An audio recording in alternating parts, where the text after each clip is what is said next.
नमस्ते दोस्तों। आज के वीडियो में हम बिल्कुल साधारण भाषा में समझेंगे कि ग्लास क्या है, यह कितने प्रकार का होता है, इसमें क्या क्या रॉ मटेरियल्स यूज़ होते हैं और इसका मैन्युफैक्चरिंग प्रोसेस क्या है। तो चलिए आज का वीडियो शुरू करते हैं।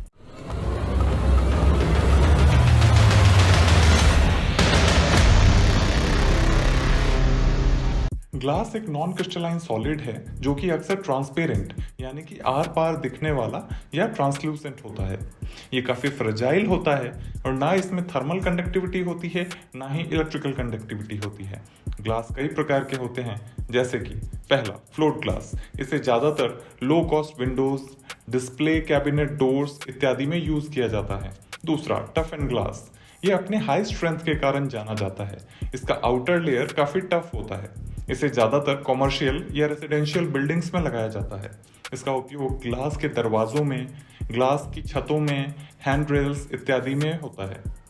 तीसरा टिंटेड ग्लास। इस ग्लास की मैन्युफैक्चरिंग के समय इसमें मेटल ऑक्साइड पिगमेंट डाला जाता है ताकि उस ग्लास के थ्रू कम रोशनी पास हो सके। इसे आपने अक्सर ट्रेन के एसी कोच के विंडोज में देखा होगा और कुछ कारों में भी देखा होगा।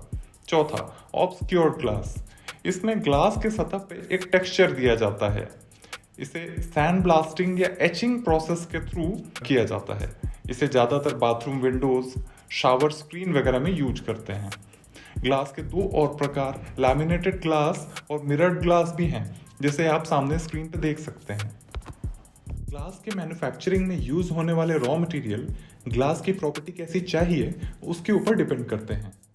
इनके मैन्युफैक्चर में जनरली ये तीन रॉ मटेरियल्स कॉमन होते हैं। पहला सिलिका सैंड, जो कि मेन कंपोनेंट है। ये टोटल रॉ मटेरियल का करीब 75% होता है। इसे सिलिकॉन डाइऑक्साइड भी बोलते हैं। दूसरा वॉशिंग सोडा यानी कि सोडियम कार्बोनेट। इसके प्रेजेंस से सैंड का मेल्टिंग पॉइंट काफ़ी कम हो जाता है। और तीसरा लाइमस्टोन। ये मिक्सचर में स्टेबलाइजर का काम करता है।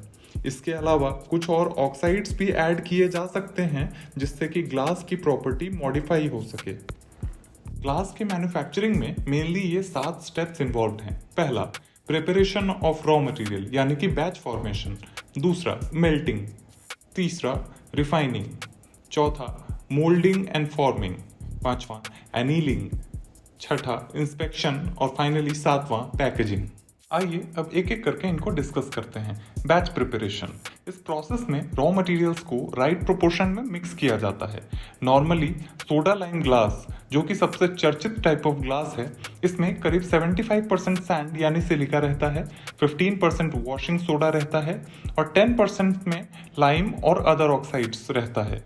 सैंड की जगह पे रिसाइकल्ड ग्लास को भी यूज किया जा सकता है। इस मिक्सचर में सोडा सैंड के मेल्टिंग पॉइंट को कम करने का काम करता है और लाइम एक स्टेबलाइजर का काम करता है। रॉ मटेरियल्स आपस में मिक्स होने के बाद मेल्टिंग के लिए रेडी होते हैं। मेल्टिंग।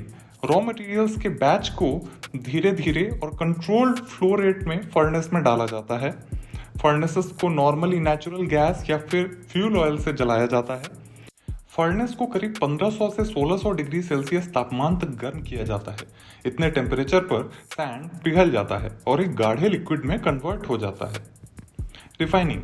ग्लास मेल्टिंग हो जाने के बाद इम्प्योरिटीज को निकालने के लिए ग्लास का रिफाइनिंग किया जाता है।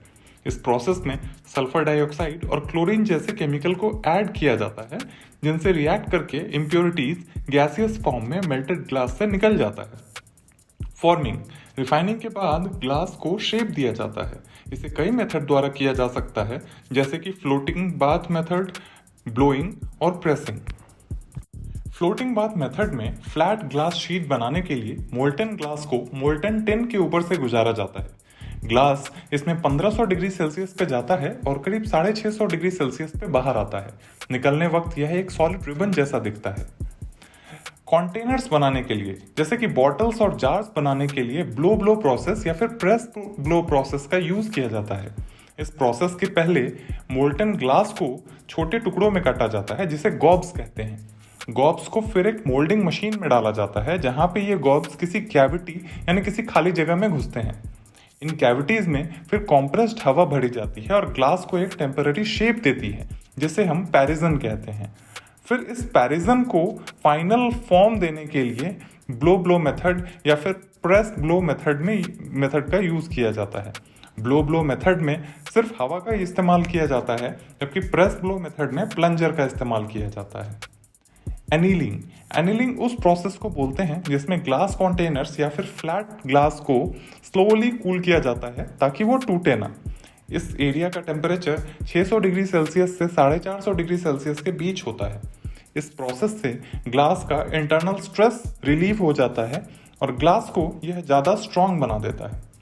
इंस्पेक्शन, इस प्रोसेस में डिफेक्ट्स को फाइंड आउट किया जाता है, जैसे कि ग्लास में एयर बबल्स का होना, स्ट्रेस्ड पोर्शंस का होना और कुछ अनमेल्टेड ग्रेन ऑफ सैंड का होना। और फाइनली पैकेजिंग, जिसमें ग्लास को पैक करके कस्टमर्स के पास एंड यूज के लिए डिस्पैच किया जाता है। आज का वीडियो यहीं समाप्त होता है। उम्मीद है आपने ग्लास और उसके मैन्युफैक्चरिंग प्रोसेस के बारे में समझा होगा। मिलते हैं अगले वीडियो में। धन्यवाद। कंटेंट अच्छा लगे तो चैनल को सब्सक्राइब करें। करिए सब्सक्राइब।